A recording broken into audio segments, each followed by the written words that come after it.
దేవుని నామమున మీ అందరికీ వందనములు. ప్రత్యేకంగా సంఘ కాపరి గారికి ప్రత్యేక వందనము తెలియజేస్తున్నాను. మాకు ఇక్కడ ఈ అవకాశం కల్పింపబడటానికి సహకరించినటువంటి సహోదరునికి కూడా ప్రత్యేక వందనాలు. వాక్యముకి ప్రాధాన్యతనిస్తున్నారు అనగానే మనసు చాలా ఉత్సాహపడింది. ఈ రోజుల్లో ఈ అంత్య దినాల్లో వాక్యం కొరకు ఆలోచించే వాళ్ళు ఉన్నారా అనేది ఒక క్వశ్చన్గా మిగిలింది. ఎక్కడికి వెళ్ళినా వాక్యము కన్నా మనుషులు దేనికి ప్రాముఖ్యతనిస్తున్నారు అంటే మనం దేవునికి ఆరాధించే విధానంలో మనల్ని మనం ఉప్పొంగ చేసుకుని అతి దేవతారాధన యందు ఆసక్తి చూపే విధంగా సంఘాలు తయారైపోయింది. ప్రార్థన విషయానికి వచ్చేటప్పటికి కూడా అలాగే ఉన్నారు. ఎలా అంటే మనుషులు వారి యొక్క ఇష్టాన్ని దేవునికి చెప్పేటట్లుగా ఉన్నారు, కానీ దేవుని యొక్క మనోగతాన్ని ఎరిగేవాళ్ళు ఈ అంత్య దినాల్లో లేరు. ఇది చాలా బాధాకరమైన విషయం. దేవుడు లేడు అనుకునే మనుషుల మధ్యలో నుంచి విడతీయబడి సంఘానికి వచ్చిన మనము లోకానికి వేరైపోవాలన్న సంగతిని మర్చిపోయింది ఈ సంఘం. విషయ పరిజ్ఞానం ఎంత అవసరమో ఒక పరిస్థితిని బట్టి దానికి ఆలోచన విధానం ఎంత అవసరమో అవన్నీ సంఘంలో ఇన్యాక్టివ్ అయిపోయాయి. కారణం ఏంటంటే మాకు తెలిసిందే భక్తి, మేం చేసేదే నువ్వు తీసుకోవాలి అనేటువంటి నిరంకుశత్వం మనుషుల్లో దేవుని పట్ల పెరిగింది. మీరు జాగ్రత్తగా గమనిస్తున్నారన్న మాటని. నిరంకుశత్వం మనుషుల్లో దేవుని పట్ల పెరిగింది. మనుషులు అనుకుంటున్నారు, అయినా నేను తెల్లవారులు నీకు భజన చేశాను కదా, తెల్లవారులు నీకు ప్రార్థన చేశాను కదా, సో నేనే మంచి భక్తురాలని అనుకుంటున్నారు. నిజమే కదా, ఆయన దగ్గరికే ఉన్నాము, ఆయన్నే ఘనపరుస్తున్నాము, ఆయనకే కదా ప్రేయరింగ్ ఆఫరింగ్ చేసాము, సో మేమే ది బెస్ట్ ఆఫ్ అనేటువంటి ఆలోచన విధానంలో మనిషి వెళ్ళిపోయి దేవుడు ఏం చెప్పాడు అని రాయించినటువంటి మనకు ఒక బుక్ ఉండింది, అది బుక్కుగానే చూస్తున్నారు. అది దేవుని మాట, అది అక్షర రూపంలో మనకందరికీ అవైలబుల్గా అవసరమయ్యే విధంగా నీ చేతిలోనికి, నీ ఒడిలోనికి, నీ ఇంట్లోనికి వచ్చిందంటే కారణం ఎంతోమంది ప్రాణత్యాగం, ఎంతోమంది వాళ్ళ యొక్క జీవనాన్ని సాక్రిఫై చేసుకున్నారు. సో అటువంటి మాట నీ చేతిలోకి ఫ్రీ ఆఫ్ కాస్ట్లో వచ్చిందేమో బహుశా ఆలోచించే వాళ్ళు లేరు సరి కదా, దాని పరమార్థం ఎరిగే వాళ్ళు కూడా లేరు. దీనివల్ల ఏమవుతుందంటే దేవునికి రోజు రోజుకి ఆయన యొక్క ఏవైతే నా బిడ్డలు పార్టిసిపేట్ చేసి నా గురించి మనుషులు ఎరగాలని ఆయన అనుకున్నారో ఆ విషయానికి వచ్చేటప్పటికి చాలా చాలా తక్కువ సంఘాల్లో జరుగుతుంది. వాక్యం కనుక ఇవ్వకపోతే, వాక్యం కనుక మనం చెప్పించకపోతే ఎలాగా అనేది, ఎందుకంటే మనకి స్టాటిస్టిక్ విగ్రహంతో కూడిన పూజా విధానం లేదు కాబట్టి ఎంతలో కొంత దేవుడు మనకు చెప్పింది ఏంటంటే వాక్యం. ఆ వాక్యం అక్షర రూపంలో ఉంది కాబట్టి ఆ అక్షరానికి మాటలు ఇచ్చేవాళ్ళు ఎవరో ఒకళ్ళు ఉంటారు కాబట్టి మేము ఒక గంట భజన కార్యక్రమం చేసుకుని ఒక 10 నిమిషాలు వాక్యం వినటానికో లేకపోతే మమ్మల్ని మేము కేటాయించుకుంటున్నాము అని మనుషులు ప్రవర్తించే విధానం దేవునికి నొప్పి కలగజేసింది. కానీ అంత్య దినాల్లో ఆయన ప్రేమ అదే అన్నాడు. విలాప వాక్యాల్లో ఒక మాట ఉంటుంది కదా, మీరు ఇంటికి వెళ్ళిన తర్వాత చదవండి 3వ అధ్యాయంలో. ఆయన తన వాత్సల్యతను ప్రతి దినము రెన్యువేషన్, కొత్తగా వాత్సల్యతను అంటే, వాత్సల్యత అంటే ప్రేమకు మించినది. నీ బిడ్డ పట్ల ప్రేమ ఎంత చూపిస్తావు? ఎంత చూపిస్తారు చెప్పండి? ఎంత అంటే వాడు నీకు చెప్పిన మాట వినినంతగా. లేదనుకో ఏం చేస్తారు? ఒకటి బీగుతారు. ఇంకొంచెం అగ్రెసివ్ అయిన మమ్మీస్ ఏం చేస్తారు, డాడీస్ ఏం చితక బాధేస్తారు. ఏది బిడ్డ నీ ఏజ్లోనే నువ్వే ఇంకా తప్పులు చేస్తూ ఉంటావు, మాట వినావు, ఏం చెయ్యవు. కానీ బిడ్డ ఆఫ్టర్ ఆల్ నువ్వు చెప్పింది వినలేదు అన్న కారణంతో చెప్పలేనంత, ఓర్చుకోలేనంత పనిష్మెంట్ చేయాలనుకుంటావు. అది నీ యొక్క మైండ్ సెట్. చికెన్ అడిగాడట. బిడ్డకి ఏం చెప్పాలో తెలియలేదంట. 4 బాధిందంట. ఎంతగా బాధిందా 4 దెబ్బలు అంటే వాడు చచ్చేంత వరకు. తల్లి తన గర్భంలో ఎలా ఎదుగుతుందో పిండము చెప్పగలదా? అమ్మ ఏంటో కదలికలు లేవు అని తన అమ్మకు చెప్తే గబగబా హాస్పిటల్కి వెళ్ళటం తప్ప చెయ్యలేదు ఏమీను. ఎలా ఎలా పెరుగుతున్నాయి, పిండం ఎలా పెరుగుతుంది అనేది చూసుకోలేని పరిస్థితిలో అమ్మున్న బిడ్డ బయటకు వచ్చిన తర్వాత తన పుట్టిన విధానంలో గనక ఏమన్నా తేడాలు ఉంటే, లోపం ఏమన్నా ఉంటే, రోగం ఏమన్నా ఉంటే, లేదంటే ఆ బిడ్డ మూగవాడో గుడ్డివాడో లేదన్నా క్రానిక్ డిసీజ్ ఏదన్నా ఉండుంటే యాక్సెప్ట్ చేయగలుగుతుందా? ఏది తన రక్తమైనా ఖచ్చితంగా చేయదు. అంతెందుకు, తను ఒకవేళ పరిస్థితులు చేదాటి తనకు తెలియకుండా తను కన్సీవ్ అయిపోయి బిడ్డను కనేస్తే ఈ లోకం ఏమనుకుంటుందో అని వదిలేసి తన రక్తం, తన పేగు, 8 నెలల భారం అవన్నీ అయినప్పటికీ వదిలేసి మరి ఎక్కడికి వెళ్తుంది? వదిలేసి వెళ్ళిపోద్ది. అది అమ్మ బంధం. ఈ మాట దేవుడు ముందే చెప్పారు. తల్లి అయినా మర్చినా మరచును, నేను నిన్ను మరవను, నేను నిన్ను మర్చిపోను. అందుకే నా అరచేతిలో నీ బిడ్డ కొన్ని ఇయర్స్ టీనేజ్ దాటిన తర్వాత అమ్మ అన్నం పెట్టమని, ఏదో ఇంత ఎదిగావు నీ పనులు నువ్వు చేసుకోలేవా అంటామా అనమా? మన తండ్రి ప్రేమ ఎక్కడ వరకు తెలుసా? నీవు ముసలివాడవైనా నిన్నెత్తుకొందును. ఆయన ప్రేమని గ్రహించారు ఎప్పుడన్నా? గ్రహించిన వాళ్ళు, ఆలోచించిన వాళ్ళు, అనుభవించిన వాళ్ళు. ఈ లోక ప్రేమలు కాదు సుమా. ఈ లోక ప్రేమలు ఎలా ఉంటాయంటే మనుషుల యొక్క ఆకారాన్ని బట్టి, మనుషుల యొక్క బ్యాక్గ్రౌండ్ని బట్టి, మనుషుల యొక్క స్థితిగతులను బట్టి, వాళ్ళలో ఉన్న ప్రత్యేక లక్షణాలను బట్టి వాళ్ళని ప్రేమిస్తాం. ఈవెన్ వైఫ్ అండ్ హస్బెండ్ కూడా ఎందుకు ప్రేమించుకుంటారు? ఒకళ్ళకొకళ్ళు సాక్రిఫై అయితే. అమ్మ కనుక నువ్వు నోరు ముయ్యి అనిందనుకో వింటాడా భర్త? అదే భర్త డామినేటెడ్గా ఉండి నీ విషయంగా నాకు ఈ విషయం నచ్చట్లేదంటే ఆ రోజు పంచాయతీ పెట్టించేస్తుంది వాళ్ళ ఫ్యామిలీతో కూర్చొని. మన ప్రేమలు ఇలా ఉంటాయి. ఇలాంటి లోకపరమైన ప్రేమలతో దేవుని ప్రేమని కంపేర్ చేయొద్దు, అస్సలు చేయొద్దు. దేవుని ప్రేమ ఎలాంటిదంటే, నువ్వు పాపంలో పొర్లిపోతున్నావు, నీ యొక్క స్థితిగతులు ఎవరు చూడలేనంత అసహ్యంగా ఉన్నావు నువ్వు. ఏమండి మనకు తెలుసు కదా, అలా ఎలా ఉంటానండి నేను, ఎంత పాపిని, మహా అయితే చిన్న అబద్ధాలు ఆడుంటాను, పక్కింట్లో పువ్వులు తెంపుకొస్తాను, ఆ పాదు యొక్క తీగలు ఇటు పడితే ఆ కాయలు తుంపుకుంటాను, అవి మహా పాపకాల ఏమిటండి అని అంటారు. మన ఆలోచన విధానాన్ని గనక తీసుకొచ్చి దేవుని యొక్క వాక్యంతో గనక నువ్వు కంపారిజన్ చేసావంటే క్షణ నాయనా నేను ఇంత పాపినా, ఇంత ఘోరమైన స్థితిగతులు నాకున్నాయా, నా ఆలోచన విధానమే ఇలా ఉండిందంటే నేనెంత క్రిమినల్ మైండెడ్. ఏదో పరిస్థితులు నన్ను ట్రిగ్గర్ చేసి ఆపాయి కాబట్టి నలుగురిలో మంచిదానిగా ఉంటున్నాను. కానీ నువ్వు గనక పట్టి ఆలోచిస్తే అసలు ఎదుట నేను ఉండగలనా? కానీ దేవుడు ఎంత మంచివాడంటే అండి, ఆయన ఎంత పరిశుద్ధుడైనప్పటికీ అపరిశుద్ధులమైన మనల్ని కోరుకున్నాడండి. మనం కోరుకుంటామా? మీరున్నారనుకోండి, మీ హస్బెండ్ ఒకవేళ ఏదైనా డ్రింకింగ్కో తాగే వ్యసనానికి అలవాటు పడ్డారనుకోండి, ఎంతమందికి చెప్పుంటారు? మామూలుగా ఎవరన్నా అడిగితే చాలామంది ఆఫరింగ్ చేయండి, ప్రేయర్ చేయండి అని వస్తారు కదా. ఏంటమ్మా అంటే మా భర్త గురించి చేయండి అంటారు.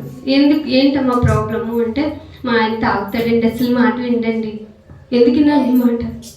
తాగకుండా నువ్వెందుకు ఆపుకోలేకపోయావు? నీ బిడ్డల గురించి వచ్చి కొంతమంది అడుగుతూ ఉంటారు, అసలు వినట్లేదండి, టీనేజ్లోకి వచ్చేసాడండి, అస్సలు వినట్లేదండి. ఎందుకు వినట్లేదు? నీవే తప్పేమో. ఇది అస్సలు ఒప్పుకోం. ఎరా గుడికి రావు అంటే నేను రానిపోమ్మా అంటే ఎందుకు ఊరుకున్నావు? మనము మన ఇంట్లో ఉండటం కన్నా మన మందిరములో దేవుని ఆశ్రయదుర్గమైనటువంటి ఈ మందిరంలో ఉండటం చాలా శ్రేయస్కరం అని చెప్పావు ఎప్పుడన్నా? ముందు నీకు అవిగతం అవ్వాలి కదా, నీకు ఆలోచన ఉండాలి కదా. ఇవేమీ మనకే లేనప్పుడు నీ బిడ్డలు నీకులాగా వచ్చేయాలంటే ఎలా వచ్చేస్తావు? ఎలా వచ్చేస్తారు వాళ్ళు? ఈ లోకం చాలా లాగుతుంది, ఆకర్షణమైనది. అది ఎంతగా అంటే దాన్ని దేవుడు ఏం చెప్పాడు తెలుసా? మాలిన్యము అని చెప్పాడు. జిడ్డు వదలది. ఈ లోకం మాలిన్యము నీకు అంటకుండా చూసుకోవడమే నిష్కలంకమైన భక్తిలో మొదటిది. అసలు అలా ఉంటున్నామా? మందిరానికి రావడానికి సో మెనీ సాక్రిఫైస్ చేసినటువంటి కాంపరిగా నువ్వు ఏమన్నా మోరల్గా తీసుకుంటున్నావా? ఆయన ఏదో చెప్పుకుంటాడు, ఏంటమ్మా రాలేదంటే నా దగ్గర కొన్ని రీజన్స్ ఉండే నేను రాకుండా ఉండటానికి. చుట్టాలు వచ్చారన్నా, జ్వరం వచ్చిందన్నా, మనసు బాగాలేదన్నా, ఇంట్లో గొడవైందన్నా, ఇవేనా? ఆయన చెబితే కానీ మోటివేట్ అవ్వని నిన్ను తీసుకెళ్లి పరలోకం ఇచ్చేయాలా? ఇక్కడే క్రమశిక్షణ జీవితం, ఈ లోకంలోనే క్రమశిక్షణ జీవితం లేని మనల్ని ఆయన తీసుకెళ్లి పరలోకంలో పెట్టుకుంటాడా? అవునవును, నీ దగ్గర చాలా ఉన్నాయి ఆయన అడగటానికి. నా ఫైనాన్షియల్ స్టేటస్ నీకు తెలుసు కదా, అందరూ ఎలా ఉన్నారు నాయన, నా గురించి నీకు తెలుసు కదా, ఎన్ని ప్రాబ్లమ్స్, నా హెల్తే బాగోదు. తెలియదు అనుకుంటున్నావా? ఆయనకేమి తెలిసే నిన్ను అలా ఉంచితే దేవుడు గొప్పవాడు కాకపోతాడా నీ లోపం వల్ల? దేవుడికి ఏమన్నా బ్రాండ్ ఏమన్నా తగ్గిపోతుందా? ఊఫర్ వస్తుంది కొంచెం. మన యొక్క జీవిత విధానంలో ఉన్నటువంటి లోటు పాట్లను నీవు పాయింట్అవుట్ చేసి చూపించడం వల్ల ఆయన ఇమేజ్ ఏమన్నా దెబ్బతింటుందా? ఇది నా క్వశ్చన్. నువ్వు నమ్మినా నమ్మకపోయినా ఆయన మహా మహా మహా, నా ఊపిరి ఆగేంత వరకు ఈ మహా చెప్పినా ఆయన మహా పరాక్రమం తగ్గనివాడు. అంత గొప్పవాడు నీ తండ్రి. ఆయన దేవుణ్ణి అని చెప్పుకోకుండా నీ కన్న తండ్రిని రా అని చెప్పుకున్నాడంటే ఎంతగా ప్రేమిస్తున్నారు నిన్ను. ఎవరైనా చెప్పుకుంటారు ఈ మధ్యనే. ఎందుకండి మన పుట్టిన కన్న తల్లిదండ్రులే వాళ్ళ ఆలోచన విధానం మనం బ్రతకకపోతే నువ్వు నా బిడ్డవి కాదురా అని ఈజీగా చెప్పేస్తారు. వాళ్ళకి ఇష్టమైనట్టు బ్రతకకపోతేనే, వాళ్ళకి ఇష్టమైన కోరికను తీర్చకపోతేనే అసలు నువ్వు ఆయన దృష్టిలో నథింగ్. Nano particle. మనం తెలుసా నానో పార్టికల్ అంటే అసలు కంటికి కనిపించదు. అంతకంటే చిన్నవాడివైన నీ యందు నేను దృష్టి ఉంచుతానురా అంటే నన్ను చూడు దానికోసం ఏ ఉపవాసం చేయమంటావు, నాకు నువ్వు కోరిక తీర్చాల్సిందే అంటే మరి నా కోరిక ఏం చేస్తావు? నిన్ను పుట్టించుకున్న విధానం నేను ఎందుకు అనుకుంటున్నావు? ముందుగా సిద్ధపడిన సత్క్రియలు. ఎఫెసీయులకు రాసిన పత్రిక 2వ అధ్యాయంలో ఉంటుంది, ఇంటికి చదవండి. ఇక్కడ చాలా ట్రిగ్గర్గా నేను మీకు మా వాక్యం చెప్పాలి. 2వ పత్రికలో ఆ మాట ఉంటాడు, ముందుగా సిద్ధపరిచిన సత్క్రియలను చేయుటకు. క్రియ. అందుకే క్రొత్త నిబంధనకు వచ్చిన తర్వాత క్రియ లేని విశ్వాసం. ఎంతమంది చచ్చిపోయాము? బతుకున్నామా మనం అసలు ఆయన దృష్టిలో?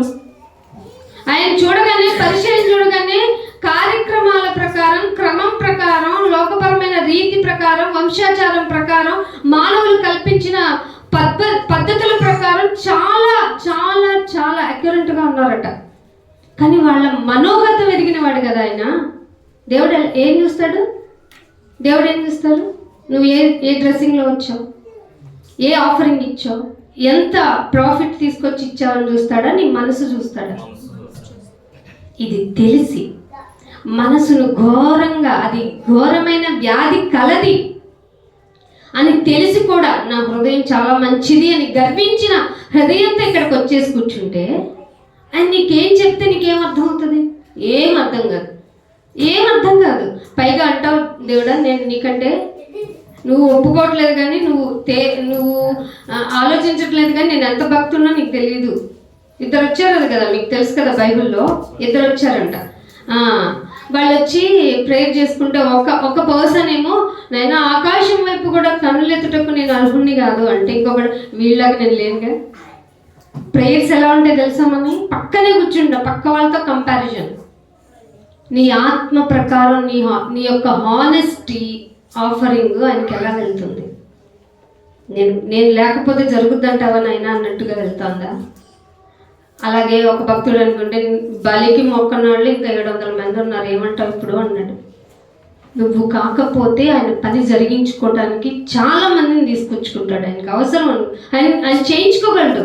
మీకు తెలుసు కదా, సాంగ్ ట్రెండింగ్ ఏదైనా చేయగలడు కదా. ప్లస్సే అనుకుని పాట పాడకండి, మైనస్ కూడా ఉండింది. నిన్ను కావాలంటే గడ్డి కూడా మేపించగలడు. మేకలు గొర్రెలు అవి కదా మేసేది, జ్ఞానం లేని జంతువులు కదా మేత మేసేది. ఒక రాజునే ఎందుకు మేయించాడంటారు? హృదయమందు గర్వించి అనే మాట ఉంటుంది, మీరు చదవండి విషయాకి వెళ్ళిన తర్వాత. ఆ హృదయపు గర్వము ఇంక్లూడింగ్ ఇక్కడ కూర్చుంటే నాకు తెలియదు, నీకు తెలియదు, ఎవరికి తెలియదు, తెలిసిన వాడు ఒకే, హృదయపు ఆలోచనలు ఎరిగిన వాడు. ఆయన ఒకటి చెప్పారు, వాక్యం ఉండింది, అది రెండంచుల ఖడ్గము. ఇక్కడ ఉండి చెప్తున్న వీళ్ళకైనా, అక్కడ కూర్చొని వింటున్న మీకైనా ఎటైనా తెగగొడుతుంది. ఇది ఎక్కడి వరకు వెళ్తుందంటే ఎముకలు మూల్గులు ఆపేసిందా? హృదయపు ఆలోచనలు. చదివారు ఎప్పుడని మాటని? హృదయపు ఆలోచన వచ్చేలోపే పేతురు గారుని ఏమన్నాడు యేసుప్రభు గారు, నువ్వు ఏ ఇబ్బంది పడకూడదు నాయన, లోకంలో మేమున్నాం నాయన అంటే ఏమన్నాడు పేతురు గారు? నువ్వు పో వెనక్కి సాతానని. పేతురు, నేను ఎరగను అని 3 times చెప్తాను. దానికి సాక్ష్యంగా ఒక కోడమ్మని అలర్ట్ చేస్తాను. కూసిన తర్వాత నీకు మైండ్ వెలుగుతుంది, నువ్వు నిజంగా అబద్ధం చెప్పావు. పరిస్థితులు నిన్ను అలా తీసుకువెళ్తాయి. నేను ముందే చెప్తున్నాను, పేతురు మనకు చెప్పడా? మనకు పరీక్షలు ఉండవా? మీ విశ్వాసమునకు కలుగు పరీక్షలో అని ఉందా బైబిల్లో? విశ్వాసానికి పరీక్షలు ఉంటాయి. నమ్ముకున్నానైనా ఆఫ్టర్ దట్ నీదే పని, ఏం లేదు, మేము వచ్చేసామంతే, నువ్వు మమ్మల్ని దీవించాలి, కుమ్మరించాలి, మా గిన్నె నిండి పొర్లి పోవాలి. ఎందుకు? నీకు గిన్నె నిండితే సరిపోదు కదా, పొర్లు ఎందుకు? అక్కడ సందర్భాన్ని బట్టి వ్యాఖ్యానకర్త అలా రాశారు అనుకుందాం. నీకెందుకు? గిన్నె నిండితే చాలు కదా, ఆశ కదా అది, పొరలడం ఎందుకు? దురాశ అవుతుంది కదా. నాయన నేనున్న స్థితిలో నాకు సంతృప్తినివ్వు, దాన్ని సంతుష్ట సహితమైన దైవభక్తి అన్నావు కదా, ఇది చాలు అని వచ్చిందా ప్రేయర్ ఆఫరింగ్స్ మీకేమన్నా? ఇది చాలు అని రావు. అందుకని ఒక మాట చూపిస్తాను చూడండి. యెషయా గ్రంథము 51వ అధ్యాయము. యెషయా గ్రంథము 51వ అధ్యాయము 4వ వచనం. నా ప్రజలారా నా మాట ఆలకించుడి. మీరు గనక దేవుని ప్రజలైతే దేవుడు మీకు రిక్వెస్టింగ్ మెథడ్లో చెప్తున్నారండి, నా మాట ఆలకించండి. నా జనులారా నాకు చెవి యొగ్గండి, చెవి యొగ్గి నాకు నీ చెవినిచ్చి నా మాట వినండి. ఉపదేశము నా యొద్ద నుండి బయలుదేరును. ఎవరి నుంచి ఉపదేశం? ఎవరి దగ్గర నుంచి వస్తుంది? మిమ్మల్ని ఇక్కడ మీ కాపరి గారు ఎవరినన్నా రిక్వెస్ట్ చేసి రమ్మన్నా, ఐ మీన్ ఎవరన్నా ఆయన కూడా వచ్చి ఇక్కడ మాట్లాడినా ఆయన డైరెక్ట్గా మాట్లాడరు. ఉపదేశము దేవుని ద్వారా వస్తుంది. అప్పుడు నిద్ర వస్తుందా? అప్పుడు అలా చేస్తావా? అప్పుడు ఆవలింతలు ఇస్తావా? అప్పుడు లేచి వెళ్ళిపోతావా? ఇవన్నీ జరుగుతాయేంటి సంఘాల్లో? అదే అంటున్నాడు, ఉపదేశము నా యొద్ద నుండి బయలుదేరును. అది ఏం చేస్తుంది అంటే జనులకు వెలుగు కలుగునట్లుగా, జనులకు వెలుగు కలుగునట్లుగా నా విధి రాతను ఎవ్వరు మార్చలేరు కదా. ఇది విధి. మీరు అనుకుంటున్న మీ ప్రాపకాలు, మీరు చేసుకున్న స్వయంకృతాపరాధాలు అవి కాదు విధులు అంటే. ఆయన మాట వినటం నీకు విధించబడిన విధి. విధి అంటే కండిషన్, అప్లై, మీరు కండిషన్ ఖచ్చితంగా పాటించవలసిన నియమము. చర్చికి వస్తే ఇలా చేయగలరా? నాయనా నీ ఉపదేశం జరుగుతుంది, నీ ఉపదేశం ఇక్కడున్న పర్సనాలిటీ వల్ల కాదు, directly coming from you. So నేను చాలా అలర్ట్గా నీ మాటను వినడానికి నా చెవులను పెట్టేయాలి. చెవిని యొగ్గి అని ఉంటారు చూడండి, చెవిని వంచాలి. చెవి వినటానికి ఇష్టపడదు, ఏం వినటానికి ఇష్టపడుతుంది? అక్క మరేమో అనగానే ఇలా ఏనుగు చెవులు అయిపోతాయి. అన్నా ఇది తెలుసా అనగానే అని యాంగ్జైటీ పెరిగిపోతుంది. నో, దేవుని వాక్యానికి నీ చెవిని యొగ్గాలి. ఇన్ ది సెన్స్ ఒబీడియంట్ అవ్వాలి, విధేయతను చూపించాలి. అప్పుడే నీకు అర్థమవుతుంది ఆ ఉపదేశంలో ఏముండిందట? వెలుగు. ఏ వెలుగు? మనం వేసుకునే వెలుగు కాదు, ఈ లైట్లు వెలుగు కాదు. నీ హృదయము గాఢాంధకారమైంది. అది ఎంత ఘోరమైన వ్యాధి కలిగిందంటే ఈ లోకంలో ది బెస్ట్ డాక్టర్ వచ్చి ఇగో ఈ జబ్బుకి చికిత్స చేయబడుతుందని చెప్పలేరు. ఆయనకు కూడా ఆ జబ్బు ఉంది కాబట్టి. Yes, exactly. అలాంటి హృదయము భయంకరమైన ఘోరమైన వ్యాధి. ఆ వ్యాధి వల్ల మనం ఎలా ఉంటామంటే లోకంలో నాకంటే గొప్పోడు లేడని కాలు రెగరేస్తాం. సరే, నువ్వు పోయావు కదా, నీలోంచి ఆత్మ పోయిన తర్వాత కాలు రెగరేనా అన్నా అంటే నేను ఎక్కడున్నాను? చలనం లేని వాడిని. బయట మీరు అలా పడుకోబెట్టినా నేను ఏం మాట్లాడలేను. నా మీద ఏం చల్లినా నేను రెస్పాండ్ అవ్వలేను. మీరు నన్ను తీసుకెళ్ళి ఆ బురదమట్టిలో నన్ను పాతి పెట్టేసి తిరిగి వస్తుంటే నాకు ఒక్కడికే భయం, మీరు వెళ్ళొద్దు అని నోరు తెరిచి అడగలేను. ఎందుకంటే నేను ఇనాక్టివ్. ఎందుకంటే నా శరీరం నుండి ఆత్మ వేరైపోయింది. ఆత్మ తాను దయచేసిన దేవుని యొద్దకు వెళ్ళాల్సిన పరిస్థితుల్లో తండ్రి ఎలా ఉన్నారు? పరిశుద్ధుడై ఉన్నారు. నేను పరిశుద్ధుడినై ఉన్న ప్రకారము పరిశుద్ధుడిగా ఉండాలి అంటే వైట్ డ్రెస్సింగ్ ఓన్లీ నేనా? బాహ్యపరమైనటువంటి కలర్ ఒక్కటేనా మనం మెన్షన్ చేసుకోవాల్సింది? అంతరంగం అంతకంటే వెరీ వెరీ ప్యూరిటీగా ఉండాలి. అది ఎలా ఉంటుంది నాయన? పసిపిల్లలుగా. చెప్పండి, పసిపిల్లలు ఎలా ఉంటారు? ఒకటి పీకని వాళ్ళని గట్టిగా చెప్తారు, కాసేపటికి అమ్మ అని వచ్చేస్తారు. అంత ప్యూరిటీ ఆఫ్ సోల్. అంటే కక్షలు, కార్పణ్యాలు, క్రోధము, అసూయ వాళ్ళకి తెలుస్తాయా? ఏం తెలియవండి. అలా ఉండగలరా సంఘంలో సంఘస్థులు? అస్సలు. రిజల్ట్ ఎగ్జామ్ పెట్టండి అంటే రోజు పెట్టుకోమంటున్నాడు. ఇందాక సార్ అంటున్నారు కదా, బల్ల తీసుకునే విధానంలోనికి వెళ్తున్నాం కదా మనం. ఏమని మార్పు చెంది తీసుకుంటున్నాం? మార్పు రావాలని తీసుకుంటున్నాం. బల్ల తీసుకోవటం ఏమన్నా వంశాచారమైందా, లేకపోతే మనుష్యులు ప్రవేశపెట్టిన పద్ధతి అయ్యిందా? నువ్వు బల్ల తీసుకుంటున్నావు అంటున్నప్పుడు నీ గురించి నువ్వు ఎగ్జామ్ చేసుకోవాలి. చేసుకుంటే ఖచ్చితంగా నువ్వు పాపమనే తేలాలి, మంచోడు అని తేలకూడదు. నీకు నీవే పాపము లేనివాడివి అని అనుకుంటే ఎవరిని అబద్ధికం చేసినట్టు? మంచి పెద్దోళ్ళు తయారయ్యారు సంఘాలు. నేను బయట వాళ్ళ గురించి మనం ఎందుకు మాట్లాడుకోవాలి? మనం బాగోవాలి కదా. ఇంటి యొద్దనే తీర్పు కదా. తీర్పు ఎక్కడి నుండి ప్రారంభము? ఇంటి. మరి ఇక్కడే బాగోకపోతే అవుటర్ పర్సన్స్కి అవుటర్ వెళ్ళి మా యేసు పుట్టారు, మీరు కూడా మారాలి అని ఎంతగా చెప్పగలం? ఏమని చెప్తాము? ఏమమ్మా చెప్పొచ్చావులే, మీ ఇంట్లో నుంచే రణగణ ధ్వనులు మేము వినలేకపోతున్నాం, మీ ఇంట్లోనే సమాధానం లేదు, అసలు మీ సంఘంలోనే గొడవలు అలా ఉంటాయి, మీరేంటమ్మా ఎలా ఉన్నారు, వెళ్ళరండి అంటారు. మీ వలనే నా నామము అలా రాకుండా ఏమన్నా వర్కింగ్స్ జరుగుతున్నాయా నీ ఇంటర్నల్గా, నీ అంతరంగంలో ఏమన్నా ఉన్నాయా? బయటికి మాత్రం హుందాగా కనపడతామండి. ఎవ్వరము బాగోము, హుందాగా కనపడతాం. వన్స్ దేవుని యొక్క జడ్జిమెంట్లోనికి మనం వచ్చామనుకోండి, అందరం దొరికిపోతాం. అందుకే ఏమంటున్నాడు, నా ఉపదేశం మీకు ఉపదేశం ఎక్కడి నుంచి వస్తుందిరా నాయన అంటే, నా యొద్ద నుండి బయలుదేరును, అది జనులకు వెలుగు కలుగునట్లుగా నేను విధించిన విధి. వింటున్నావు అసలు ఆయన విధిని? నా విధిరా తింటే ఏది? నీకు డబ్బులు లేకపోవడం, నా విధిరా తింటే పిల్లలు లేకపోవడం, నా విధిరా తింటే కారే ఇల్ల, నా విధిరా తింటే ఏంటి? నీ పరువు ప్రతిష్ట పోవటం నీ విధిరాత.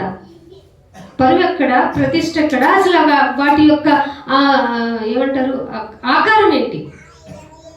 నువ్వు బాగా ఉండటం, హుందాగా ఉండటం, నలుగురికి ది బెస్ట్ అని నిన్నందరూ పొగడటం ఒక పరువ, ప్రతిష్ట. అంతకంటే పరువు కలిగిన మహోన్నతుడైన కుమారుని బిడ్డ వచ్చారు ఈ లోకానికి. ఎలా వచ్చారు?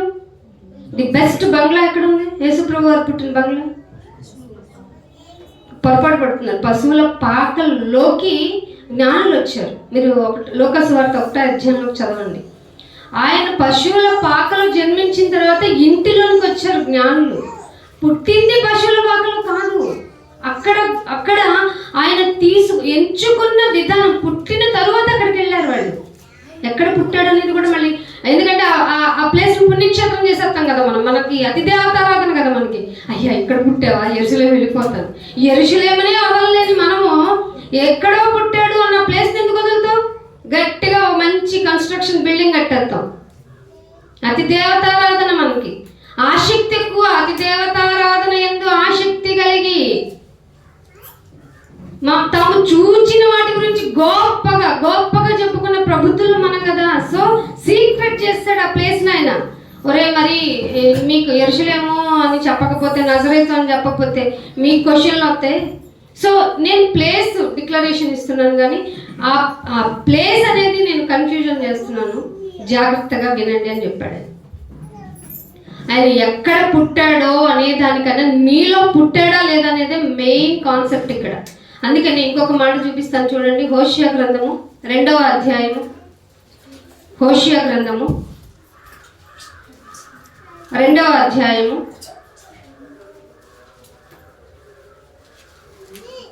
11వ వచనం.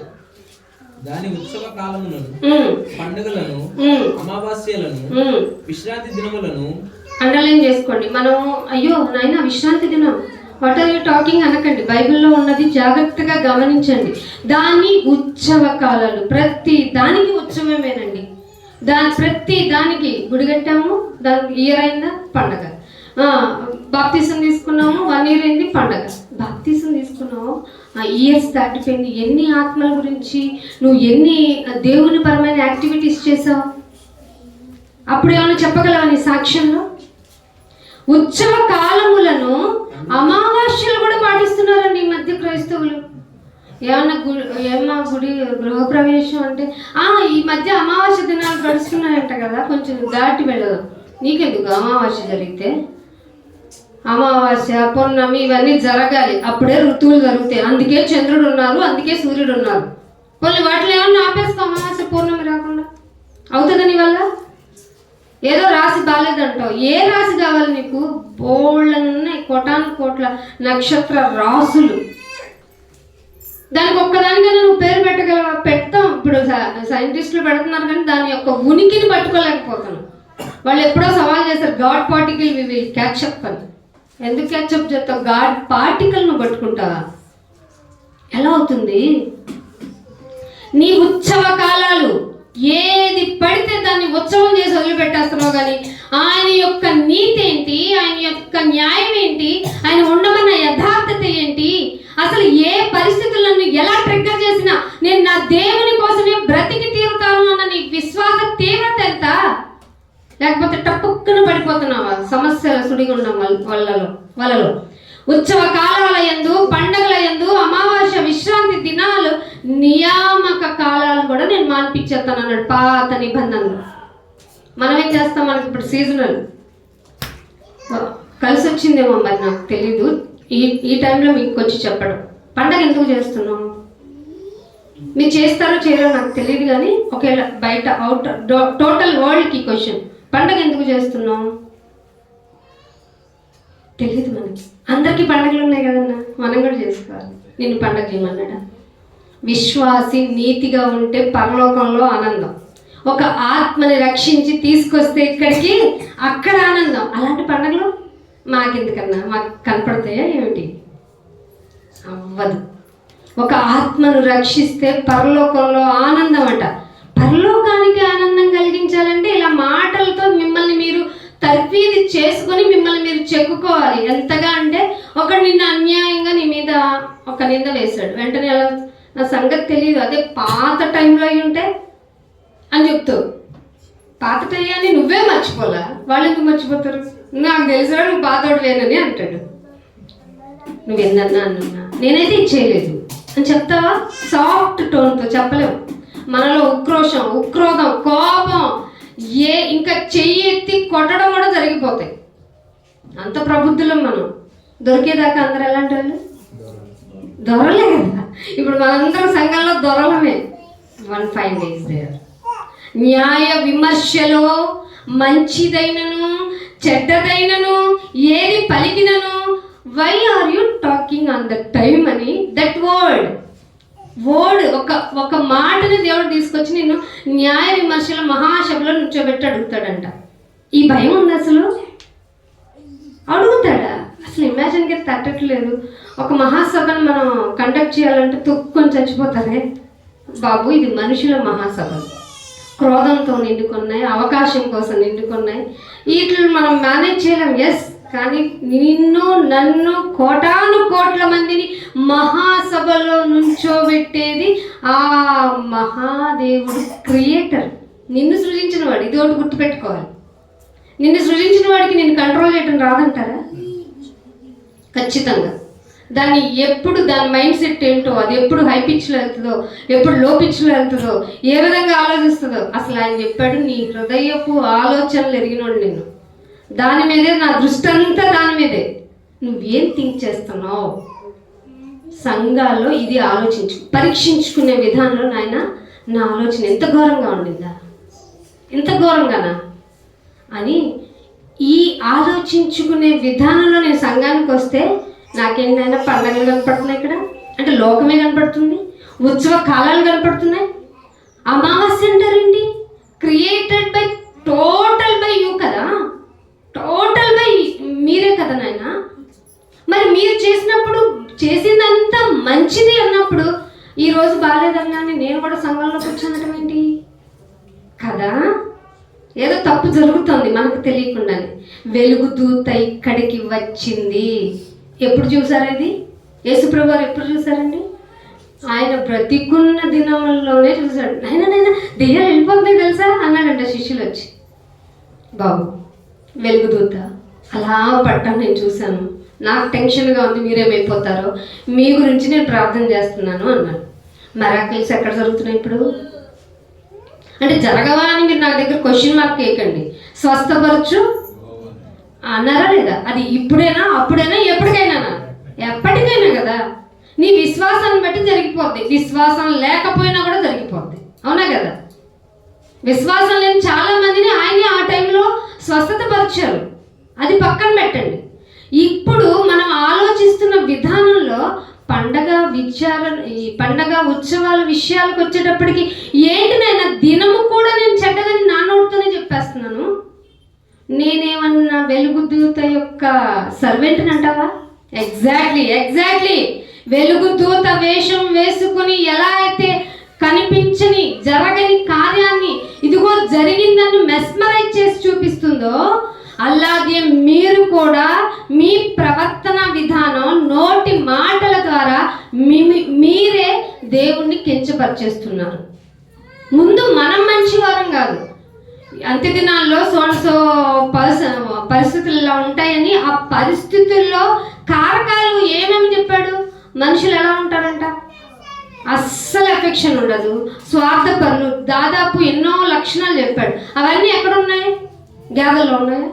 కుక్కల్లో ఉన్నాయా? అందుకే కుక్కల్ని బ్యాన్ చేసేద్దామా? దానికి విశ్వాసం. మొన్న రీసెంట్గా 3-4 days బ్యాక్ ఒక అప్పుడే పుట్టిన బేబీని నడి రోడ్లో వదిలేస్తే ఆ బేబీకి సెక్యూరిటీ చేసినాయి అంట వీధి కుక్కలు. మరి మనిషి మానస చోరుడు, మనిషి మంచోడు కాదు, స్వార్థపరుడు. ఎన్నెన్ని ఉన్నాయండి, ఎన్నెన్ని ఉన్నాయి మనుషులకి. ఒక్క విషయంలో కూడా మనం మంచిగా లేము. అందుకే ఇప్పుడు మనము పూజించటం కన్నా ఆయన చెప్పిన మాటకు చెవియొగ్గి వినటం అత్యవసరం. 108 కన్నా రాకపోతే బై గాడ్ గ్రేస్ మనం బతకొచ్చేమో. కానీ ఆయన మాటకి కనుక మనం చెవియొగ్గి విని ఆయన ఆలోచన ప్రకారం మనం ప్రవర్తించకపోతే డెఫినెట్గా మనం ఒక స్టేజ్ దాటి వెళ్ళిపోతాం. ఏంటది? మరణాన్ని.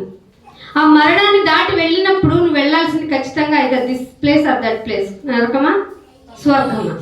స్వర్గానికి వెళ్ళాలంటే బేస్డ్ ఆన్ నీ యాక్టివిటీస్ ఇన్ ది ఎర్త్. నువ్వు భూమి మీద ఏ క్రియలు అయితే చేసావో నీ క్రియలు ఎలా ఉంటాయి? ముందు హృదయము మాట్లాడేది, నోరు మాట్లాడేది హృదయం నిండిందని బట్టే కదా. హృదయము దేంతో నిండితే ఆ మాటలు వస్తాయి అన్నప్పుడు నీ హృదయం దేంతో నింపేయాలి? లోకపరంగా నింపొచ్చా మనం? లోకపరమైన ధనాశ, లేకపోతే పరువు ప్రతిష్ట, లేకపోతే మంచి మర్యాద, అమావాస్య చేద్దాం, పండగ చేద్దాం, వీటితో ఉందనుకోండి, వీటి యొక్క పర్యవసానం జీరో అయిపోద్దంట. మరి మంచితనము, సమాధానము, సాత్వికం ఏవో ఉన్నాయి కదా, ఫ్రూటనింగ్ ఆఫ్ లైఫ్ 8 ఫ్రూట్స్ ఉన్నాయి కదా, ప్రేమ, సంతోషం, సమాధానం. ఇవి గనక ఉంటేనంట వెళ్ళిపోతామంట పరలోకానికి. ఇవేనా చేయాలి? అవును, ఖచ్చితంగా ఇవే చేయాలి అంటున్నాడు. ఇంకొక మాట చూపిస్తాను. రోమిలికి రాసిన పత్రిక 16వ అధ్యాయము, రోమిలికి రాసిన పత్రిక 16వ అధ్యాయము 19వ వచనం. మీ విధేయత అందరికీ ప్రచురమైనది గనుక మిమ్మల్ని గురించి సంతోషించుచున్నాను. మీరు మేలు విషయమై మీ విధేయత ఏంటో తెలిసిపోయిందని రోమిలికి రాస్తూ ఒక చిన్న హింట్ ఇచ్చాడండి పౌల్ గారు. ఏమిటట? మీరు మేలు విషయంలో నాకంటే క్లవర్ తెలుసు, ఎంత మేలు చేస్తాను నేను అన్నట్టు ఉండాలంట ఒక విశ్వాసం.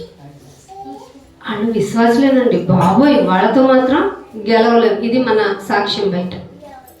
మేలు విషయం అయితే జ్ఞానులుగా ఉండాలి. ఏదైనా కీడు చేయాల్సింది వస్తే నేను అసలు నాకేం తెలీదు,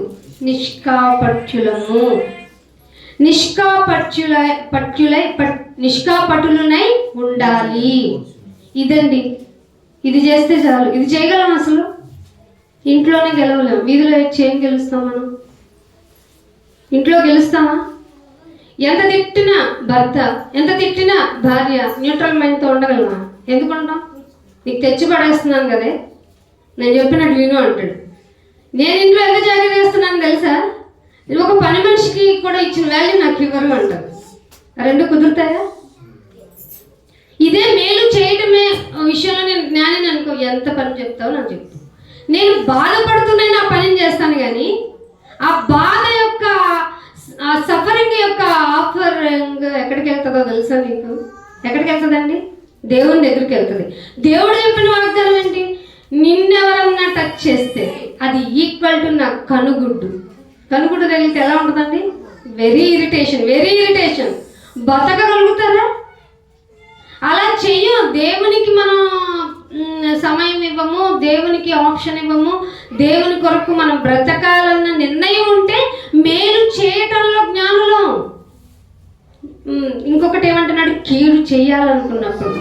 ఒక అమ్మంట how to kill old womens అని కొట్టిందంట గూగుల్లో. ఇంతకంటే మంచి జ్ఞానం ఉందా? ఎలా వృద్ధురాలైన అత్తగారిని చంపేయాలి. చాలా మంచి గేమ్ ఆడిందండి. పిల్లలతో గేమ్ ఆడించి చంపేసింది, కాళ్ళు చేతులు కట్టి. మరి కీడు విషయంకి వచ్చేటప్పటికి నేను చాలా జ్ఞానం తెలుసని చూపించింది. లోకపరమైన జ్ఞానం ఉంటే అలా క్రిమినల్స్ అయిపోతాం మనం.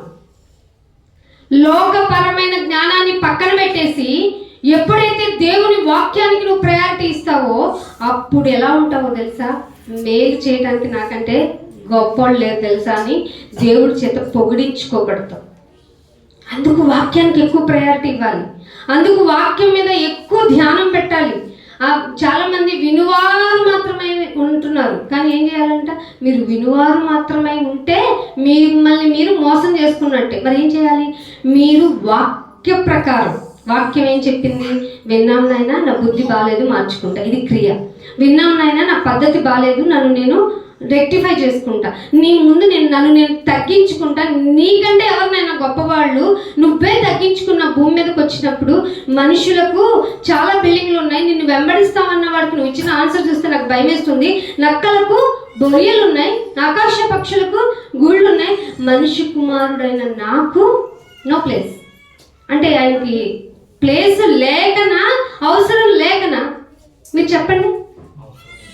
ఒక చేపకి ఇచ్చి ఆ చేపను పట్టుకుని దానిలో ఒక కాయిన్ వస్తుంది, వెళ్ళి ట్యాక్స్ కట్టి అన్నారా లేదా?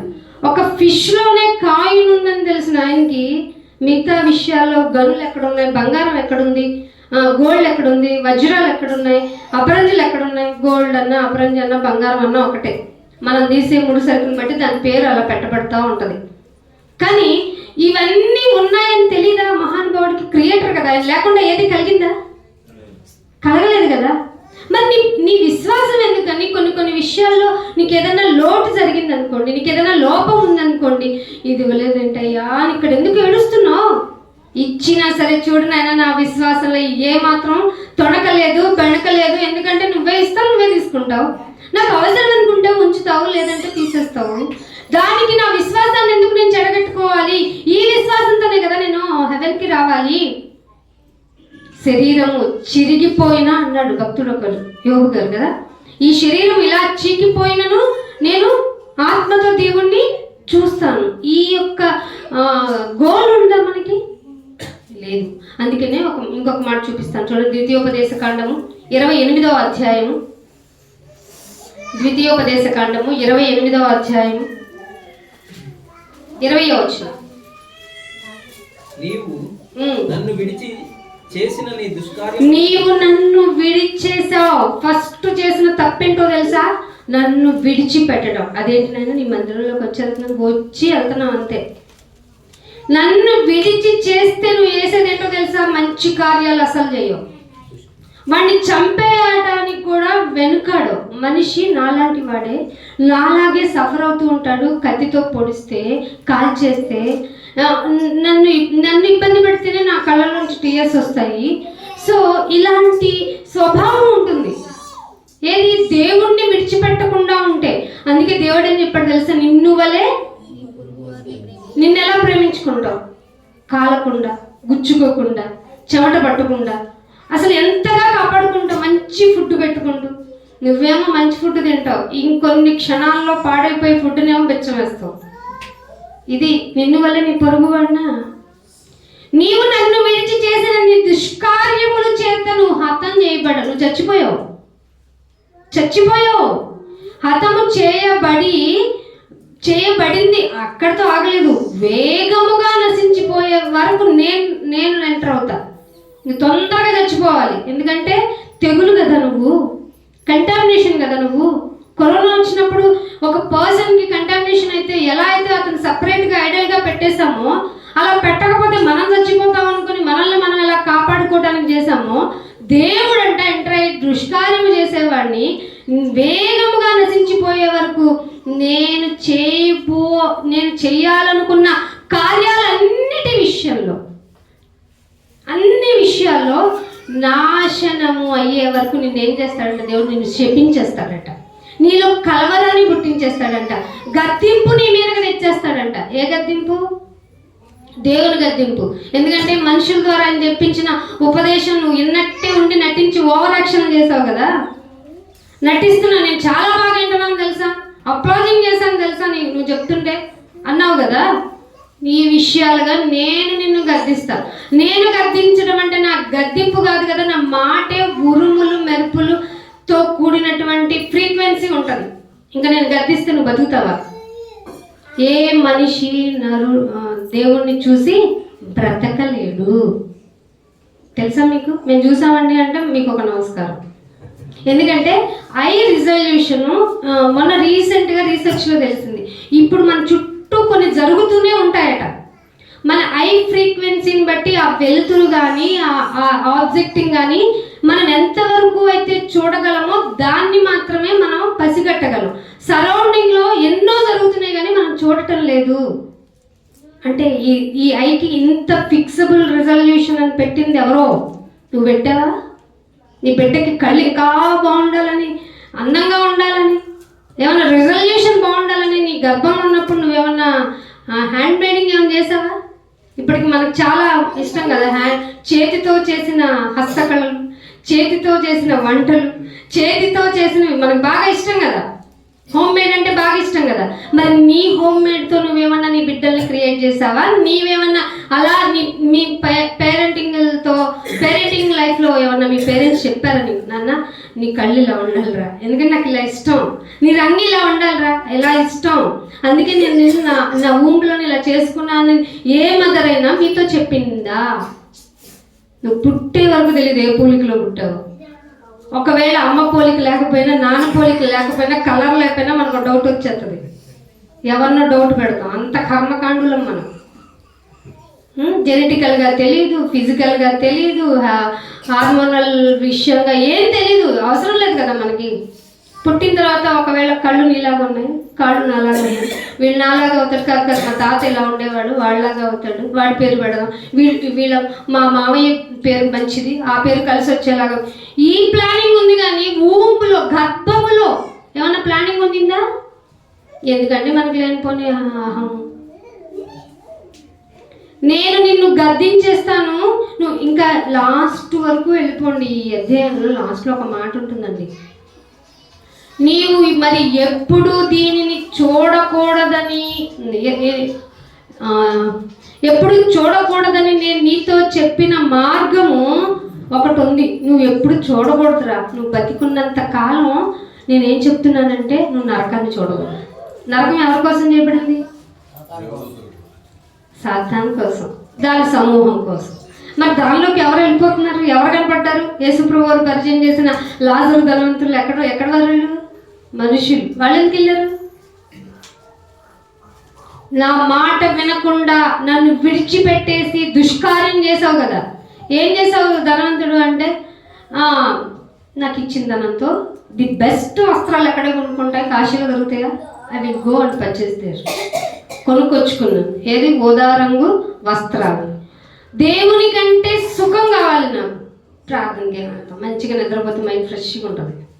దేవుని కంటే సుఖానుభవమును మరింతగా ప్రేమించావు కదా ధనవంతుడా. సో వెళ్తే నీకు అక్కడికి వెళ్ళగానే పరిస్థితి నీకు పరిచయం చేయాలి కాబట్టి ఆ సిచ్యువేషన్ రాయబడింది. అరిచి అరిచి అరిచి, బాబోయ్ నేను చేసిన తప్పిదా, ఇంతగా నేను లోకంలో చెప్పినా వినకుండా ప్రవర్తించానా అని చెప్పి నిన్ను నువ్వు ఏడ్చుకుని పళ్ళు కొరుక్కుంటే ఏమవుతుందో నీకు? దాహం అవుతుంది. అప్పటిగా 2 చుక్కల వాటర్ ఏమైనా దొరుకుతుందా అని ఏమన్నారు అక్కడ? ఎవరైనా తెలుసా మీకు ఈ సిచ్యువేషన్? 2 డ్రాప్స్ వల్ల ఏం తీరుతుందా? ఏమండి, మనం పోయిన తర్వాత సిచ్యువేషన్ గురించి నేను మాట్లాడుతున్నాను. ఇక్కడ వాటర్ సగం తాగుతాం, సగం వరవస్తాం. నలకొందంటాం, చేదుగా ఉన్నాయంటావు, చప్పగా ఉన్నాయంటావు, ఈ వాటర్ బాగాలేదు, ఆ ట్యాంక్ వాటర్ తెచ్చుకుందాం అంటావు, పంపు వాటర్ బాగాలేదు. అన్నిటికంటే మంచిది పంపు. మీకు శానిటైజర్ వస్తాయి, అవి మంచిగా ఉంటాయి. మన యొక్క ఆర్గనైజేషన్స్ ఇవన్నీ వదిలేసి ఇక్కడ పడపడ పారేస్తాం, ఏదైనా చేసేస్తాం వాటర్తో. పైగా మనకు దాహం అయితే మెయిన్గా మనం ఏం తాగుతాం? Where is the drink? Black drink, orange drink, green drink కదా. మనకి జుమ్మని తగలాలి, దాహం తీరాలంటే ఏం తగలాలి? ఆ CO2 మన టంగు మీద తప్పును కాల్చాలి, అప్పుడు దాహం తీరుద్ది నాలుగుకి. కానీ 5 నిమిషాలకి మళ్ళీ దాహం ఎందుకు ఇస్తుంది? నీ ఒంటికి కావాల్సింది CO2 కాంబినేటెడ్ వాటర్ కాదు, CO2 కాంబినేటెడ్ షుగర్ కాదు. నీకు కావాల్సింది జస్ట్ వాటర్ మాత్రమే దేహానికి. అది తాగకుండా బాటిల్స్ తాగేసి షుగరేటెడ్ వాటర్ని తెచ్చుకునేదేంటి? బాడీ మొత్తం షుగర్ మయం. ఎవరిని నిందిస్తావు ఇప్పుడు వచ్చి? ఎవరిని నిందిస్తాను చెప్పండి మనం? ఏంటి దేవా, నీ సంఘ కార్యక్రమాల్లో అంతా ఉన్నాను. అయ్యగారు పగలు ప్రార్థన అంటే వచ్చాను, రాత్రి ప్రార్థన అంటే వచ్చాను, మధ్యాహ్నం ప్రార్థన అన్నా వచ్చాను.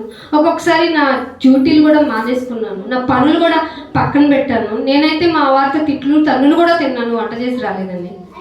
ఎంతగా బ్రతికిన నాకు షుగర్ ఇస్తావా, బీపీ ఇస్తావా? ఇది న్యాయమేనా? మీరు మీ ఉపవాసం చేయనప్పుడు మీరు మానుకోవాల్సినవి ఏమి మానుకోవట్లేదు బిడ్డ అని చెప్పాడా లేదా? యెషయా 58లోనే చెప్పేశాడా లేదా?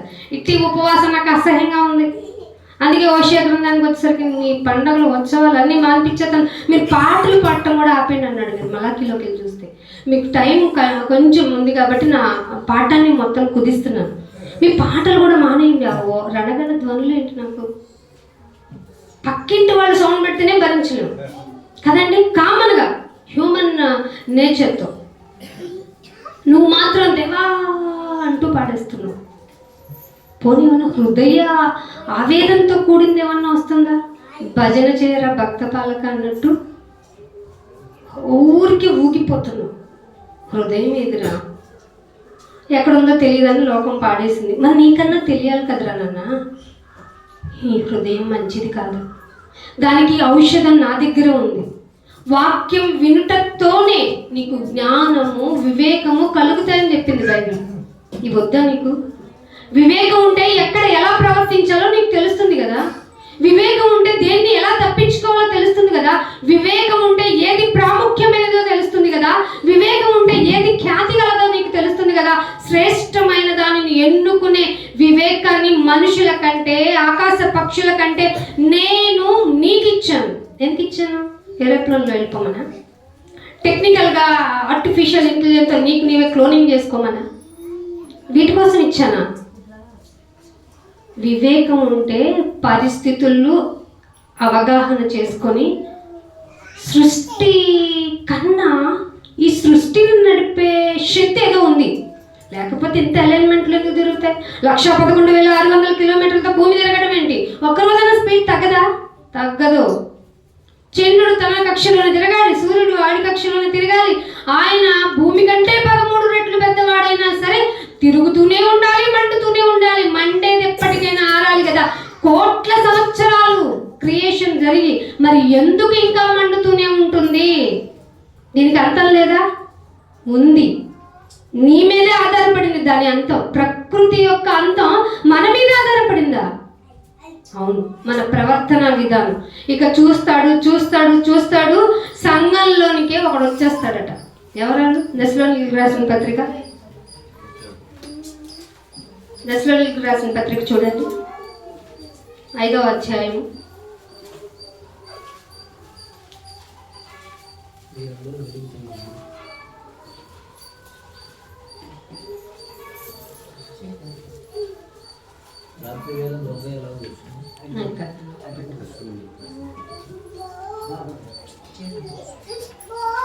దుష్టుడు ప్రత్యక్షమయ్యే ఆ మాట ఉంటుంది, అది చదివి దాని ఈలో 14 వచ్చింది చదవండి. 5వ అధ్యాయం 14 వచ్చి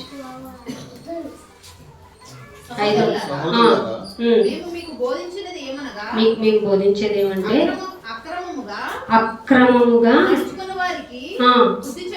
బుద్ధి చెప్పుడి, ధైర్యము విడిచిన వారికి ధైర్యపరచండి, బలహీనులకు ఊతమియండి. అందరి ఎడల ఏం చూపించాలంట? చదివేటప్పుడు కూడా తత్వ కూడా వస్తుంది. దీర్ఘశాంతం మనకు వస్తుందా? మన ముందు ఎవరైనా ఇరిటేషనల్ ఏమన్నా పనులు చేశారనుకోండి, ఏమొస్తుంది? ఇమీడియట్గా మనలో ఉన్నటువంటి కోపం బయటపడుతుంది. అందరి ఎడల అంటే బయట వాళ్ళ పట్ల కూడానా? దేవుడుని నమ్ముకొని వాళ్ళు అన్న వాళ్ళ పట్ల కూడానా? అవును. అందరి ఎడల దీర్ఘశాంతము చూపించండి. నేను సహోదరులారా మీకు బోధించేది బోధ ఎవరి దగ్గర నుంచి వస్తుందని చెప్పాను? ఫస్ట్ లైన్ మిస్ అవ్వకూడదు. దేవుని దగ్గర నుంచి వస్తుంది. ఆ దేవుడు ఏం చెప్తున్నాడంటే మీరు అక్రమంగా నడుచుకునే వాళ్ళకి బుద్ధి చెప్పండి, తర్వాత చెడిన వారికి ధైర్యం చెప్పండి, బలహీనులకి ఊతమియండి, అందరి ఎడల దీర్ఘశాంతము. ఇంట్లో వాళ్ళు మనోళ్ళు మంచిచ్చుకొచ్చోళ్ళే కాదు, అందరి ఎడల. దీనిలో ఫెయిల్ అయ్యామా లేకపోతే పాస్ అయిపోయామా? ఈవెన్ పాస్ మార్క్ కూడా తెచ్చుకోలేదు ఎవరు. ఒకరోజు బాగుంటాము, ఒకరోజు అతిభక్తి చూపిస్తాం, ఇంకో రోజు అసలు అన్నిటికంటే ఘోరంగా ప్రవర్తించేస్తాం మనం. దీర్ఘశాంతం ఉంటుందా? అందుకే ఎవడును కీడునకు ప్రతి కీడు చేసేద్దామా? వాడు చేశాడు కాబట్టి టిట్ ఫర్ టాట్ చేసి చూపించేస్తాను నేను. దేవుడికి అదే వచ్చి ప్రార్థన చేస్తాను, అయితే నాకు ఇంత అన్యాయం చేశాడు, నువ్వు వాళ్ళు ఎలాగోలా వెళ్తుందా ఈ ప్రార్థన? అసలు ఎందుకు చేయాలి అలాగా? కీడునకు ప్రతి కీడు ఎవరికి చేయకుండా చూసుకోండి. ఒకని ఎడల మనుషులందరి ఎడల అంటే సంఘంలో వాళ్ళే వస్తారు అక్కడ, వెలుపటి వారి గురించి కూడా కదా. మనుషులందరి ఎడల ఎల్లప్పుడూ మేలైన దానినే చేయడానికి చూడండి. చూస్తున్నాం అసలు మనం మేలైనది చేయాలంటే నువ్వు దేవుణ్ణి విడిచిపెట్టకుండా కదా ఉండాలి. 10 నిమిషాలు ముగించడం చూస్తాను, జాగ్రత్తగా వినండి. మేలైనది చెయ్యాలి అంటే నువ్వు దేవుణ్ణి విడిచిపెట్టకూడదు. దేవుణ్ణి విడిచిపెట్టావు అనేది నీకు తెలియకుండా జరుగుతుంది కాబట్టి నీ చేతనే సాతాను బోళ్ళన్ని భయంకరమైన కార్యక్రమాలు చేస్తున్నాడు. నీ ద్వారా నీతి వ్యాపింపబడాలి. చెట్టు ఏం చేస్తుందండి? ఒక సీడ్ వేసాము, అది తీగ చెట్టు అనుకోండి, అంతా పాకి ఒక పురుగులు ఇస్తుంది. అది అసలు ఎప్పుడన్నా దానంతట దానికి పురుగులు పడతాయి. కానీ ఒకవేళ తెగులు వస్తే చెట్టు కామన్గా ఏమిస్తుంది? తీగ చెట్టు మామూలుగా కాయలు ఫ్రూట్స్ ఇస్తూ ఉంటుందా? నీవు దేవుణ్ణి కనుక మింగిలే దేవునితో కనుక బ్రతికి చూపిస్తే నీ నుంచి కాయలు ఏం రావాలి? అసూయ, కక్ష, కార్పణ్యం, వ్యభిచారం, కామాతురత. ఇది ఉంటుంది కదా, దొంగవి నువ్వు, బయటకు కనపడని వరకే. అందుకే అంటున్నాడు, ఒక మనుషులందరి ఎడల ఎప్పుడు మేలైంది ఏంటో చూసుకొని చేస్తున్నావా? మేలైందంటే దేవుని కూడా పక్కన బట్టి చేసేది మేలైంది అస్సలు కాదు. అందుకని ఒక మాట చూపిస్తాను. ఇర్మియా గ్రంథము 17వ అధ్యాయము 7వ వచనం. ఇర్మియా గ్రంథము 17వ అధ్యాయము 7వ వచనం. యెహోవాను నమ్ముకున్నవాడు ధన్యుడు. ఎవరు నమ్ముకోవాలట? యెహోవా అంటే రోమిల్ దేవుడా, లేకపోతే ఎడారి దేవుడా? యెహోవా అనేది హీబ్రూ లాంగ్వేజ్. తెలుగులోకి మనం కన్వర్ట్ చేసుకుంటే ఉన్నవాడైన దేవుడు. యెహోవాను నమ్ముకొనుట వలన, చదవనా, నమ్ముకున్నవాడు ధన్యుడు, అప్పుడు ఆయనే వారికి ఆశ్రయంగా ఉంటాడు. మీలో ఎలా ఉంటుంది? మీకు ఎక్కడికి వెళ్ళినా ఈవినింగ్ ఎక్కడికి వచ్చేయాలనిపిస్తుంది? మన ఇంటికి వచ్చేయాలంటే. ఎందుకని? మన ఆశ్రయం అది, మన నివసించే ప్లేస్ అది. అక్కడ బయట పక్కపక్క మంటలు మండుతున్న ఇంట్లో హాయిగా పడుకోగలం, బయట భారీగా వర్షం కురుస్తున్నా మనం హాయిగా నిద్రపోగలం, ఇంత భయంకరమైన చలైనా మనం ఇంట్లో మాత్రమే కన్వీనెంట్గా ఉండగలం. అది మన ఆశ్రయం ఏంది. అదే నీకు దేవుడు గనక ఆశ్రయంగా ఉంటే ఈ లోకపరమైన విషయాలే కాదు, ఈ లోకపరము కానివి, ఆ పరలోకం కూడా వెళ్ళడానికి మార్గం అవుతుంది ఆశ్రయదుర్గం. ఇలా ఉంటున్నావా? అందుకే అంటున్నాడు సామెతల గ్రంథము 15వ అధ్యాయము, సామెతల గ్రంథము 15వ అధ్యాయము 10వ వచనం. మార్గము విడిచిన వానికి కఠిన శిక్ష కలుగును. అది ఇంకెంతకంటే ఏం చెప్పొచ్చు? బాబు నువ్వు వెళ్ళే వే కరెక్ట్ కాదు, వెళ్తే చాలా ప్రాబ్లం ఫేస్ చేస్తా ఉంటే ఆగిపోతావా లేదా? ఎందుకు ఆగిపోతున్నావు? నీకు ఒక ఆలోచన ఉంది, నీకు ఒక బుర్ర ఉంది, నీకు ఒక వివేకం ఉంది, నీకు జ్ఞానం ఉంది కదా. మరి ఇక్కడ రాయించాడు, రాయించిన మాట నీకు చెప్పించడానికి ఒక డే పెట్టించి మీరందరూ గ్యాదర్ అయ్యి వినండి అని చెప్పి ఆ మాటలో చెప్తున్నాడు. మీరు మార్గము విడిస్తే దానికి కఠినమైన శిక్ష ఉంటుంది.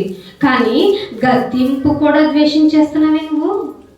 అయ్యగారు మమ్మల్ని ఎక్కువ గద్దించమాకండి, మా వల్ల కావట్లేదు. గద్దించు వారు ఏమైపోతారో తెలుసా? గద్దించిన దానిని ద్వేషించే వాళ్ళు అయిపోతారో తెలుసా?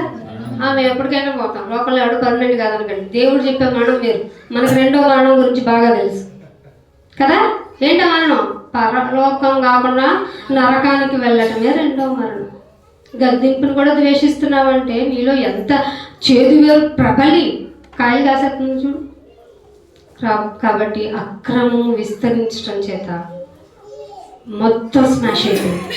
ఇక మీరు మిమ్మల్ని మాత్రమే బాగు చేసుకోండి, వాక్యానికి ఎక్కువ ప్రాధాన్యతనివ్వండి. ఇక్కడ మీకు ప్యాంపరింగ్ వర్డ్స్ ఉపయోగింపబడితే మిమ్మల్ని మీరు మేల్కొల్పుకోండి. అయ్యగారు మమ్మల్ని కొంచెం కఠినంగా గద్దించండి, మా మనసు మా శరీరం మాట వినవు, మాకు తెలుసునైనా. ఎందుకంటే ఆత్మ శరీరమునకును శరీరము ఆత్మకును క్వైట్ ఆపోజిట్ నైనా. శరీరం నిద్రపోతానంటది, ఇది నిద్రపోతే ఎలాగనైనా మేల్కొల్పుకుంటాను. నేను నా కొరకు కాదు నైనా, నా ఆత్మని నీ దగ్గరకు తెచ్చి పెట్టాలి, అది ప్యూర్గా ఉంచాలి. అందుకు నాకు శరీర సంబంధమైన వాంఛలన్నిటినీ సిలువ కేసి కొట్టేసుకుంటాను నైనా. అది బాప్తిస్మంతో నేను మొదలు పెట్టాను. ఇదిగో నేను నీ దగ్గరికి వచ్చేటప్పటికి క్రీస్తు పోలికకు నన్ను రమ్మని చెప్పావు. సో నేను అలా నన్ను చెక్కుకుంటాను. నన్ను ద్వేషించేలాగా పాస్టర్ గారితో మాట్లాడించిన ఆయన, నాకు నువ్వు నాతో మాట్లాడు ఫస్ట్. అందుకు నేను ఈ మాటలు చదువుకుంటాను. అందుకే వాక్యమును చదవాలి, గ్రహించాలి, గైకొనాలి, దాని ప్రకారం పాటించాలి. సో ఇవన్నీ మీరు చేస్తారని, అట్టి ధన్యత దేవుడు మీకు దయచేయాలని కోరుకుంటూ ఇంతటితో నా మాటలు ముగిస్తున్నాను. ముగించే ముందు రెండు నా సెల్ఫ్ ఇంట్రొడక్షన్స్ అండి. యాక్చువల్గా ఎంత దేవుని గురించి తెలిసినా నేను ఎతిక్గా అంటే దేవుడు లేడు, హూ ఈజ్ గాడ్ అన్న ఇదిలో భ్రమలో బ్రతికిన దాన్ని నేను. ఏవో వంశాచారాలు, నా ఫ్రెండ్స్ అందరూ పూజారుల పిల్లలు వాళ్ళైతే హిందూ దేశంలో పుట్టాం కాబట్టి ఎప్పటికైనా దేవుని దర్శించుకుందాము, ఇగో ఈరోజు సాక్షాత్కరిస్తాడు దేవుడు అని. నేను 7th మా ఫ్రెండ్ పూజారి గారి బిడ్డతో కలిసి వెళ్ళాను. వెళ్తే ఆయన శటగోపం పెట్టి విభూతి పెట్టారు, కానీ నాకేం తెలియలేదండి, నాకేం ప్రత్యక్షం అవ్వలేదు, నాలో ఏం మార్పు జరగలేదు. ఈ ప్రక్రియలో క్రీస్తు వారు నాకు పరిచయం అయినా నేను ఆయన ఎలా చూశానంటే, ఎంత ఘోరంగా తలుచుకున్నానంటే ఇప్పటికీ నా మీద ఇంకా బాగా అసహ్యం వేస్తుంది. దేవుడు అంటే ఎలా ఉండాలి? చాలా మంచి నగలు ధరించుకోవాలి, అన్ని భూమిలో ఉన్న ప్రతిదీ ఆయన మీద ఉండాలి, ఆయనకు ఒక తదాస్తు అంటానికి ఒక చెయ్యి ఉండాలి, ఇంకో చేత్తో ఒక ఆయుధం ఉండాలి. ఇవి కదా మన హిందూ దేశంలో చూసిన దేవుళ్ళ ప్రోపాగండ. ఈయనేంటి సిలువకున్నాడు? సిలువకున్న వాళ్ళు ఎలా రక్షింపబడతారు? ఇలా బ్రతికి ఆయన్ని ద్వేషించి పక్కన పెట్టిన నాకు ఇదిగో మా హస్బెండ్ గారు ఆయన సత్యం తెలియజేయించి, అమ్మ వంశాచారాల ప్రకారం కాదు బ్రతకాల్సింది, లోకాచారాల ప్రకారం కాదు బ్రతకాల్సింది, దేవుడు అంటే ఇదిగో ఇలా ఉంటారు అని సత్యాన్ని నాకు చెప్పించి నాకు నేర్పించి నన్ను ప్రకటించేలాగా చేసిన వ్యక్తి మా హస్బెండ్ గారు, శ్రీనివాసం గారు. ఆయనైతే పూర్తిగా మొదటి నుంచి నేనన్నా ఎత్తిక్కునన్నా ఆయన మంచి భక్తి గలవారే, పుణ్యక్షేత్రాలు చేస్తే పుణ్యం వచ్చేస్తుందని చేశారు ఆయన. సో ఇలాంటి పరిస్థితుల్లో వాక్యం తెలుసుకున్న తర్వాత ప్రతిరోజు దేవుడు నాకు చెప్తున్న విధానం, నాకు ఒక్కరోజు కూడా టీరింగ్ రాదంటే ఇది అతిశయోక్తి కాదేమో బహుశా. ఏంటి నేను ఏం తెలియని మాకు ఇంత జ్ఞానం తెలియజేస్తున్నావు, ఈ జ్ఞానం తెలియని వాళ్ళే కదా నేను అందరినీ క్షమించు, వాక్యము చెప్పడానికి చెప్తే కదా, నాకు కూడా ఎవరి చేతనో చెప్పించబట్టే కదా తెలుసుకున్నాను, మేము కూడా వెళ్ళి చెప్పాలి, అలా కొంతమంది నేను అగ్నిలో నుండి లాగాలి, మాకు అటు ధన్యత దయచేయండి అన్నప్పుడు దేవుడు దారులు ఈజీగా చేస్తారు. అసలు మేము చాలా ఇంట్రోవర్ట్స్ అండి, అంటే బయటకి ఎవరికి కనపడాలనుకోము, వినపడాలనుకోము. మాకంటే ఒక సర్కిల్ పెట్టుకున్న వాళ్ళం, ఉద్యోగస్తులం కాబట్టి ఆ పనుల్లో మింగిలేమే, మా పనులు మేము చేసుకోవాలనుకున్న వాళ్ళం. కానీ ఇలా పబ్లిక్ అవ్వాలనేది దేవుని యొక్క ప్రణాళిక. ఆయన మాట బయటకు వెళ్ళాలి నిష్పక్షపాతంగా ఆయన తరపు నుంచి అని ఆయన మమ్మల్ని ఎంచుకున్నారనేది మాకు ఇప్పటికీ ఆశ్చర్యమే. ఈ ఆశ్చర్యకరుని యొక్క సంగతులు మీకు తెలియజేయడానికి దేవుడు మమ్మల్ని ఎంచుకున్నారు. మీరు కూడా అలాగే ఎవరి మాటలు నమ్మకండి, బైబిల్ ఉండింది చదవండి, డౌట్ వస్తే మళ్ళీ చదవండి, ధ్యానించండి, అప్పుడే మీకు దేవుడు అర్థమవుతారు. కాబట్టి ఇటు ధన్యత మీకు దేవుడు దయచేయాలని కోరుకుంటూ ప్రార్థన చేస్తానండి. కళ్ళు మూసుకోండి. తండ్రి మీకు ఎంతో వందనాలు, స్తోత్రాలు. ఎవరి వారము, ఎచ్చటి వారము, మీ బిడ్డలను మేమంతా నిరూపించడానికి మమ్మల్ని ఇక్కడ నిలబెట్టారు. నన్ను బట్టి స్తోత్రం తండ్రి. అర్హత లేని మమ్మల్ని ఎంచుకున్నారు, మా ద్వారా మీ మాటలను తెలియజేశారు తండ్రి. మీకు స్తోత్రము. ఇదిగో ఈ సంఘమును, సంఘ కాపరిని జ్ఞాపకం చేసుకోండి, వాక్యమును అంగీకరిస్తున్నారు, బలంగా ఉంచండి నాయన. చివరి క్షణం వరకు విశ్వాస తీవ్రతలో నాయన పరీక్షలకు నెగ్గి బడా మంచి బిడ్డలు అనిపించుకునే శక్తిని ప్రసాదించింది. విన్న మాటలను ఎత్తుకొని పోయేవాడు ఉన్నాడు నాయన, వాడి విషయమై వీళ్ళందరూ జాగ్రత్త కలిగి వాడి ఉనికిని కనిపెట్టుకొని తగు జాగ్రత్త కలిగిన వారై ఉన్నట్టు వాళ్ళందరినీ సిద్ధపరచమని, బిడ్డలందరినీ వారి ఆత్మని మీ చేతులకు అప్పగించుకుంటూ యేసుక్రీస్తు వారికి పరిశుద్ధమైన నామములో ప్రార్థించి అడిగి వేడుకుంటున్నాం తండ్రి. Thank you all of you. God bless you.